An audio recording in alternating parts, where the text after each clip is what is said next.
Alright. Can you see it? You can, right? Okay. Okay, you still remember we were using this book before, and inshallah we are going to continue our discussion based on this book as well. Okay? And this book is about akhlaq and adab, Islamic ethics and etiquette. It is part of our syllabus in Islamic study program. Okay, under AIIM, okay, or AU. Right? Okay. I believe we have finished this, right? Or we just go through it, right? Can we do it again? Alright. Okay. Okay. So basically in Islam, one of the most important element, okay, as a Muslim, in order for us to master, is actually the element of akhlaq. Okay, the element of ethics. Okay, because the Prophet mentioned in many of his hadiths, the Prophet said a good Muslim is the one who is with good akhlaq. And even there is one hadith narrated by Aisha. Okay, Aisha, one of the Sahaba asked Aisha, okay, can you describe the akhlaq of the Prophet SAW? And Aisha radiallahu anha basically described kana khuluquhul Quran. And according to Aisha, the akhlaq of the Prophet is actually the akhlaq of Al-Quran. Basically, Prophet Muhammad is the living and walking Al-Quran. Okay, we can say that because he really applied Al-Quran in his daily life, in his daily practice. Okay, so let us get to know what is akhlaq. Alright. Okay, so akhlaq literally, okay, is derived from the word khalqan, which means creation. So akhlaq basically refers to our creation. One of the attributes, one of the sifat of Allah is basically al-khaliq. So Allah is our creator. So and we are the makhluk. We are the one who is created. Okay, so khaliq and makhluk, and we have akhlaq in the middle. So basically the creation of Allah, okay, which is us, we are the creation of Allah. We should behave in certain way that Allah has created for us. Okay, so which means creation, origination, and formation. And the term akhlaq itself is defined literally as inborn character and natural disposition of a person. So when we speak about inborn character, it means we are actually born with this character. And of course in Islam, when we speak about inborn characteristic, we are talking about the concept of fitrah.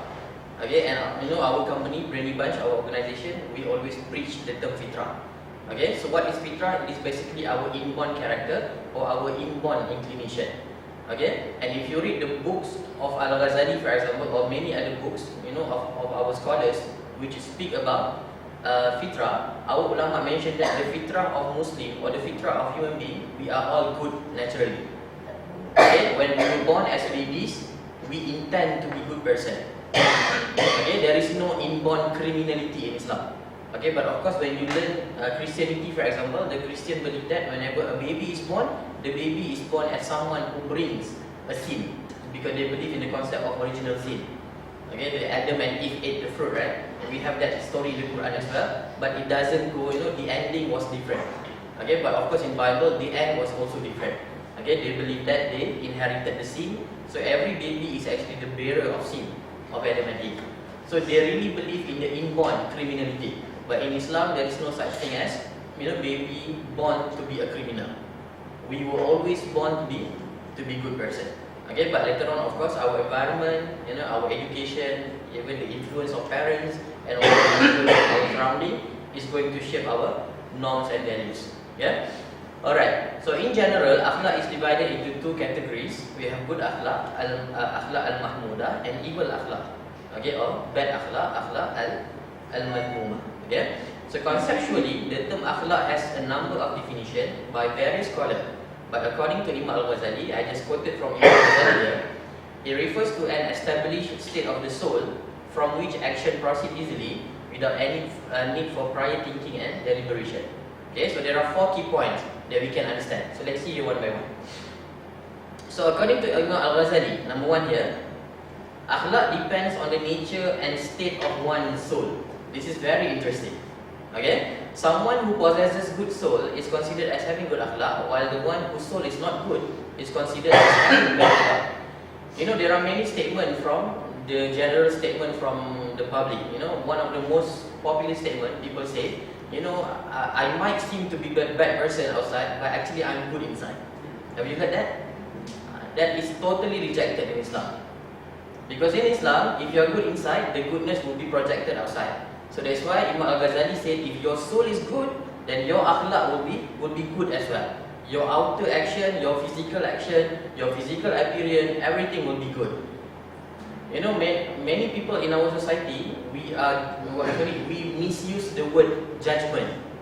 Whenever we say, for example, it is not good for you to dress in this way, and then some people say you are being judgmental. But if you really look at it, when you say I am judgmental, you are also actually being judgmental. But that's another issue lah.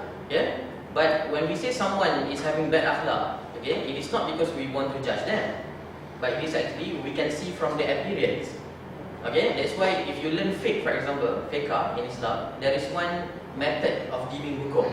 Okay, it is called nahkum bizawahir wallahu yatawalla sarair.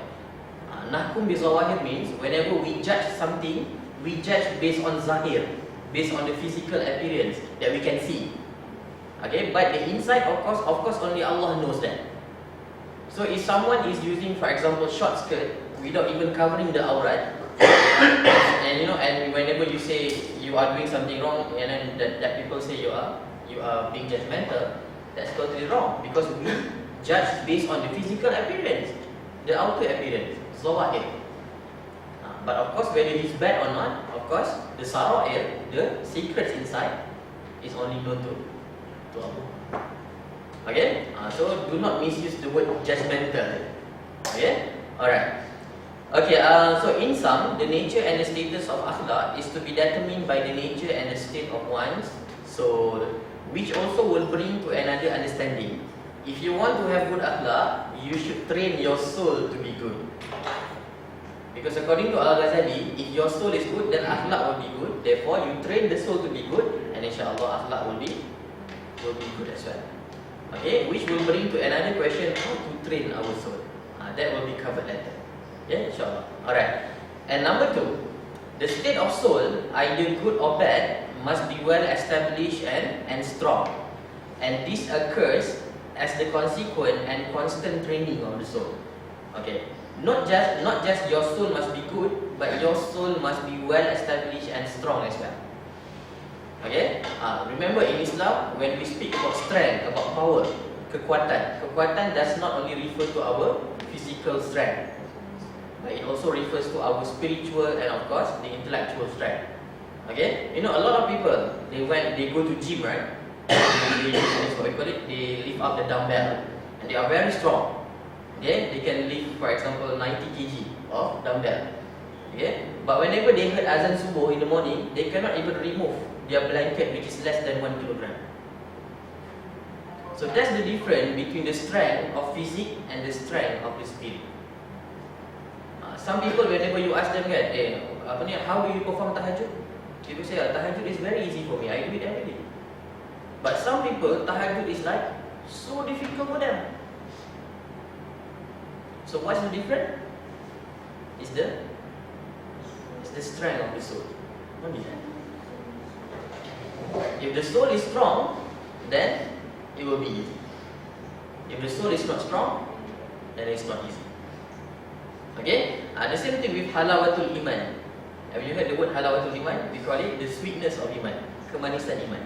Okay? One of the easiest formula to get kemanisan iman, to get the sweetness of iman, is by having good heart and soul. It is like whenever you taste the candy. Candy is very sweet, right? And how do you taste the sweetness of candy? Using your tongue. But remember, the tongue must be healthy and sound. If you are having fever, demam kan, your tongue is not healthy. Can you taste the sweetness of the candy? No. The same thing with iman. Iman is sweet, but we taste our iman by our heart and soul. But if our heart and soul is demam, we cannot taste the sweetness of iman. So heart and soul must be healthy and strong, and then you can taste it. Right? Okay. Number 3, actions are to be executed and done as a manifestation of the state of one's soul. Okay, good and well established soul is expected to produce good action, vice versa. Okay, which means whenever you have good soul, it must be manifested through your action. You cannot just say I'm good, but I'm not going to do anything good to others. No. Yeah? No one is good enough until you are good to others. Yeah? Alright, and number 4, the actions done by a person, either good or bad, come naturally and spontaneously, without any need for prior thinking. This is really important. According to Al-Ghazali, if you are really good, you will do good things spontaneously.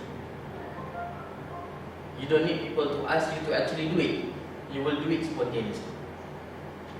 Because your soul is already well trained and established. Okay?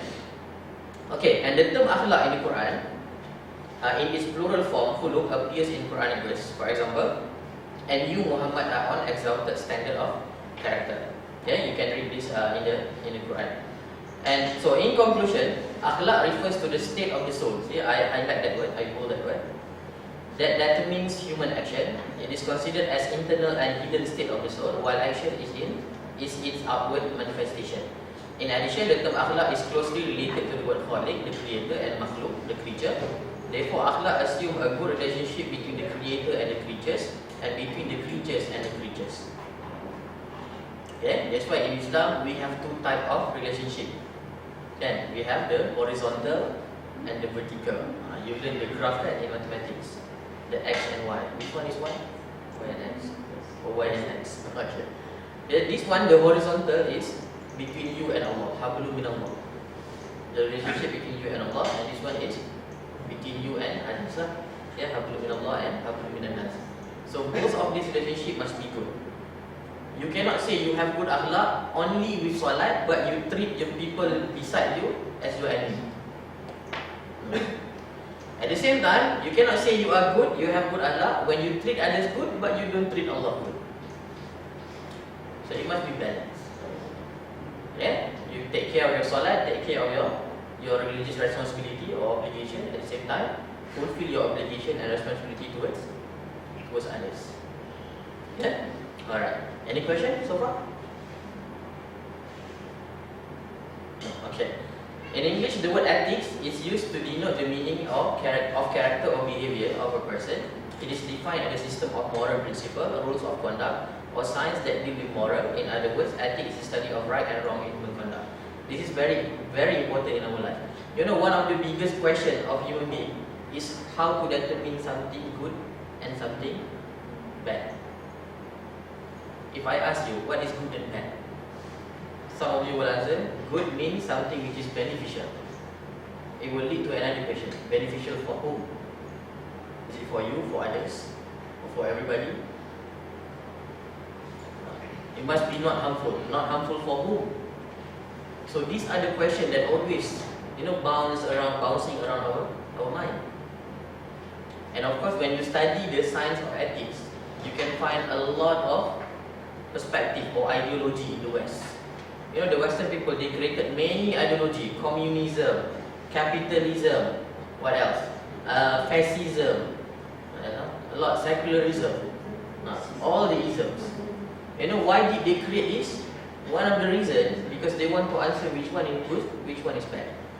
Just like, for example, let's take communism. They said communism, it is not right to get something more than others. In communism, everybody get equal right. If you are a professor, you will get 2,000 ringgit per month, your salary. If you are a cleaner, I'm not saying cleaner is bad, okay? Don't misunderstand. This is just for the sake of, for example, cleaner also get 2,000. So equal. But is that right? Is it? Right? Okay. The same thing with what? The capitalism. It's okay to get money even by oppression, as long as you get the money. That's why the bank, the conventional bank that based on capitalism, they put riba on you, the interest rate and so on. So it's okay to oppress as long as you get money, because to them, when you get the money, you are right. That's it. It's very crazy. Okay? So how do we determine good and bad? It is not easy. So that's why in Islam, good and bad can only be determined by Allah. So what is good in Islam? Good in Islam is what Allah say good is good. What Allah say bad is bad. That's why in Islam there is one ayat ada in Quran. Inil hukmu illa lillah. The only one that can give judgment, hukum, is only Allah. Okay, the word adab. Let's say adab here. The word adab linguistically means to invite people for food. This is from linguistic. Yeah. Alright, from the language. The Arabic word ma'duba is a word derived from the word adab, which means to invite all or many people for all types of food. Yeah? It also connotes the meaning of custom, habit, etiquette, manner of conduct, and good manner. Adab hence include all that is good, even every noble characteristic.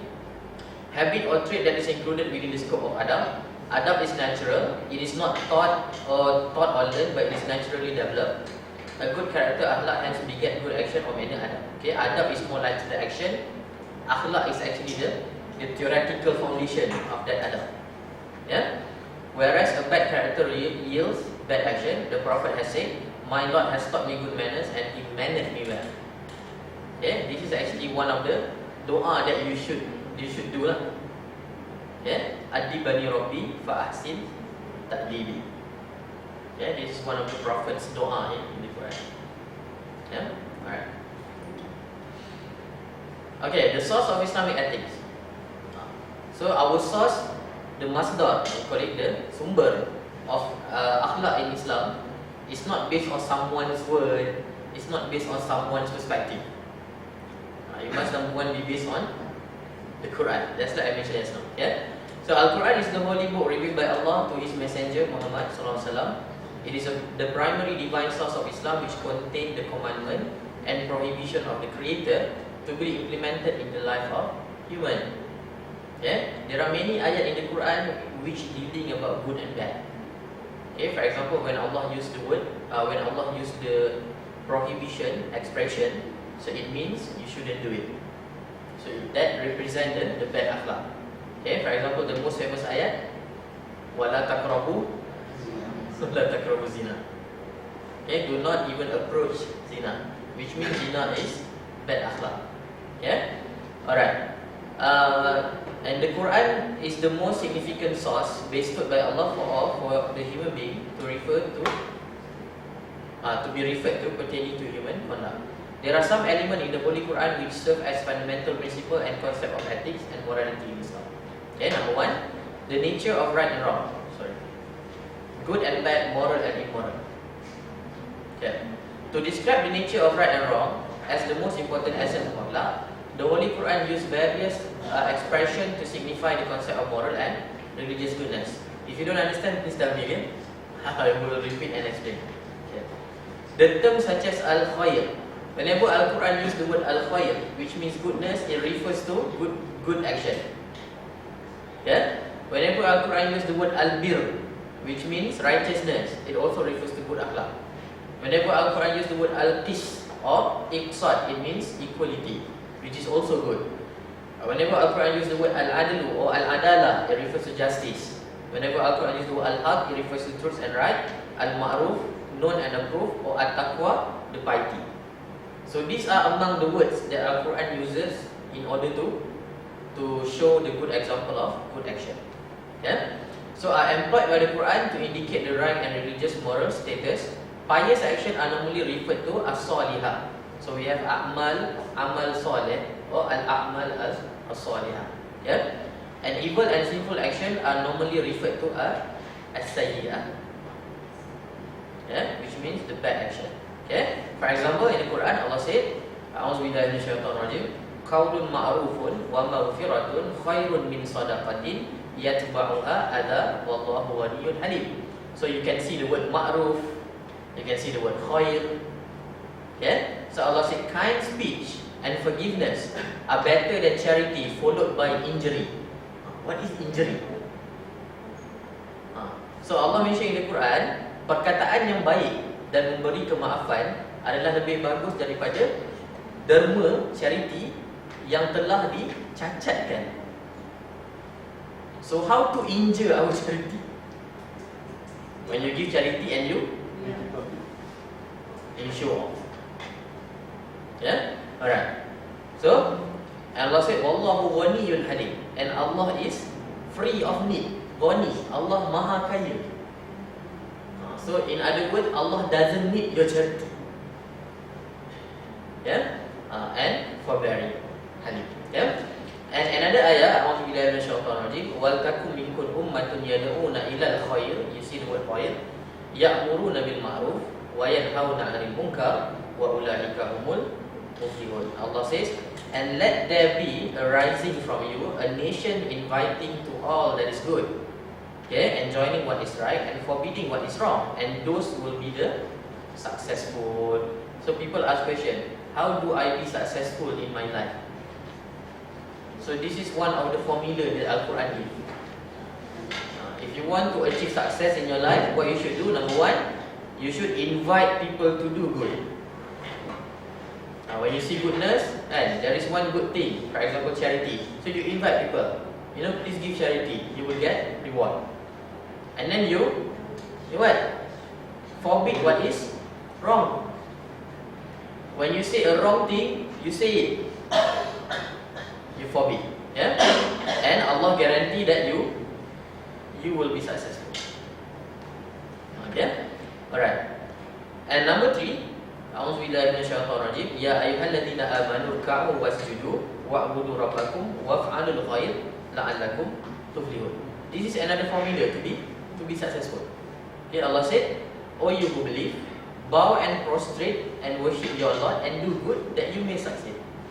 So how to be successful in life? Worship Allah and do good. And Allah said, you may succeed. This is the guarantee from God. Yeah? Not from university. Alright? Guarantee. Okay, divine justice or power.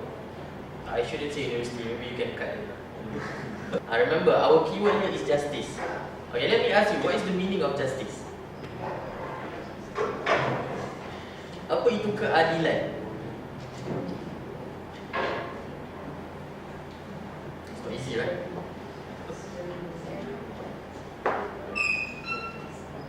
What is keadilan? One of the component in amanah.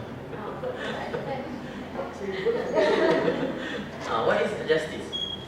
Justice means what? If you read the books of ulama, you can see the shorter version is to put the right thing in the right place at the right time. Okay? So meletakkan sesuatu yang betul pada tempat yang betul dan pada masa yang betul.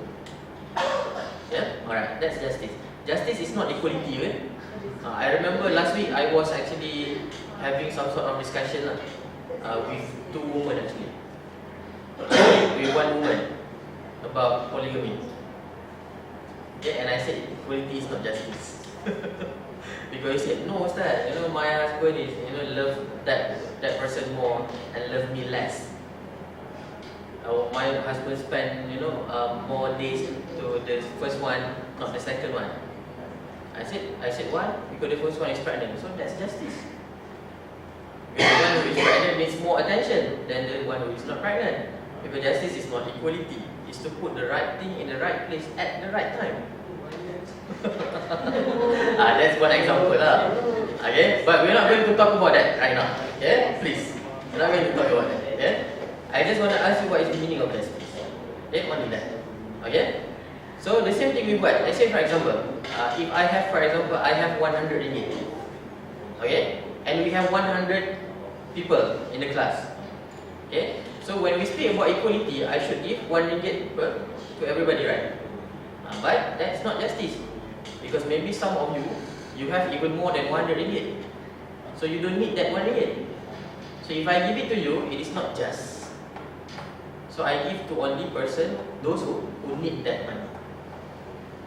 Yeah? So it doesn't mean equality. It means to put the right thing at the right place, in the right place at the right time. Yeah? Alright. And then there are also several verses indicate that Allah is not an unjust dealer with His servant. Allah mentioned in Quran, A'udzubillahi minasyaitonirrajim, Qul amara rabbi bil qist wa aqimu wujuhakum inda kulli masjid wad'uhu mukhlishina lahu din kama bada'akum ta'udun. Allah said, say, O Muhammad, my Lord has ordered justice, and that you maintain yourself in worship of Him at every place of prostration, and invoke Him sincere to Him in religion, just as He originated you, and then you will return.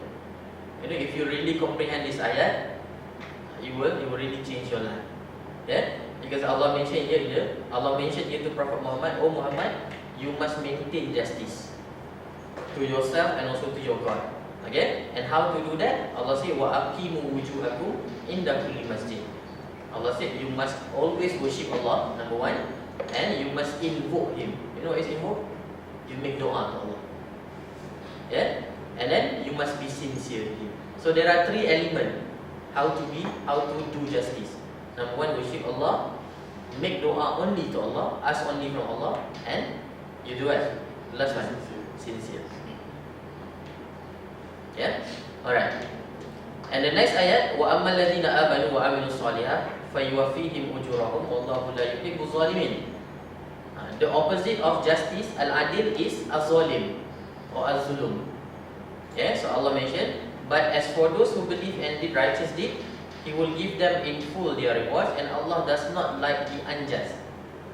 Meaning to say, when you do something good, Allah will give you reward. But if you do it unjustly, Allah will not give you any reward. So in doing good also justice must be there. In doing bad, you cannot do bad. So there is no justice in bad. Yeah? Alright. Any question? Still no. Still no, eh? Alright. Freedom and responsibility. Let's understand this. Yeah? The Holy Quran highlights the responsibility of human entrusted. Okay, let me tell you one story that happened to me. It's actually very nice. Nice story. Yeah? You know, I was walking in one place. Yeah? And there is one sister. Okay? Kantor lah you sister. So there is one woman. Yeah? She's actually standing together with her friend. And they are having some conversation in the middle of the pedestrian. So I was about to walk, but I cannot walk. So I said to the sister, can you please move? Because this is not the place for you to have conversation. If you want to have conversation, you should stand somewhere else. Okay? And then the sister said what? It is my freedom and right to be here. It is my freedom to stand here and have conversation. So you cannot say this thing. And then I say what? It is also my right and freedom to use this pedestrian and to walk. Okay? And the sister said, no, it is my right. You can walk somewhere else. She said that to me. Okay, I said, okay. Let's settle this. You have your right, I have your right. Okay, so you stand here. So what I should do? I just walk and I hit her. Very hard, she fell down. And she said what? She said, how can you do that? I said, it's my right to walk. It is my right to walk and it is also your right to be there. So I said, what happened when two rights collide? Why she fall down? This is what will happen. So that's why I said, right and freedom has limitation. I have right to walk, but I don't have right to hit you, right? But because you were so annoyed, just now, I have to practice my right. And then the sister somehow get my point. They said, okay, I'm so sorry. This is what will happen when you have unlimited freedom and right. Okay, right should be limited. Yes, it is your right to be there to have conversation, but it is also others' right to walk. So what you should do, you should stand aside a little bit. Because everybody also has right. And having right doesn't mean it is right. Understand? Let's say for example when I'm driving, let's say, and the traffic light is green. But there is one old woman crossing. I have right just to be. I have right. We are talking about right. But it is not right to do that. So having right doesn't mean you are right. Understand? That's the story lah. Okay, somehow. Yeah. So I hope the sister get my point. And she got it after she fell down. I mean that was years ago lah, before I become ustaz. You can edit this later. Alright. Okay, the Holy Quran highlights the responsibility of human entrusted by the Creator. So the responsibility must be implemented properly as it poses the commandment and instruction of Allah SWT. The Quran describes that responsibility comes with accountability. This is really important. Okay? I always mention this to everybody. If you want to do something, make sure you remember that Allah later on will question you. Don't worry about people question you. Worry about Allah questioning you and you are not able to answer. Yeah. Alright. Okay. Which means that humans are answerable to Allah if they fail to perform this responsibility. The verses in the Quran normally use the word yus'alu, okay, which brings the meaning of is liable to question, to denote the concept of responsibility. Okay, Allah mention in Quran dia, A'udzubillahi minasyaitonir rajim, wa ja'alul malaikata alladziina hum ibadur rahmani inatha asyahidu khalqahum satuktabu syahadatuhum wa yus'alun. Okay? And they make the angel who are the slave of the beneficent of Allah, females. If they witness their creation, their testimonies will be recorded and they will be questioned. Okay? When we are born in this world, Allah creates one account for us. Okay? And Allah appointed two accountants. Okay? The angel of, what is the name of angel here? Okay, man. Yeah? So Allah appointed two accountants, Rakib, and these two accountants, they never fall asleep, and they never have any holiday or MC and so on. They will always write down whatever you do. So later on, this book of account will be presented to you in the day of judgment, and Allah is going to be the judge. So during that time, your mouth will be sealed, and your hands, your foot, your fingers, everything will be speaking. Right? So be careful. Whatever we do, we will always be questioned by the. Right? Any question? No. Okay. Alright. So in this book we have a lot of other chapters. Okay. One of the chapters that I mentioned just now, we will talk about arrogance, egoism. We will talk about al-hasad, envy. We will talk about backbiting, inshallah. Yeah. We will talk about, not we will do. Backbiting and many other we call it ethical issues. Yeah. Inshallah. Alright. So there is no question. So let us just conclude with tasbih kafarah.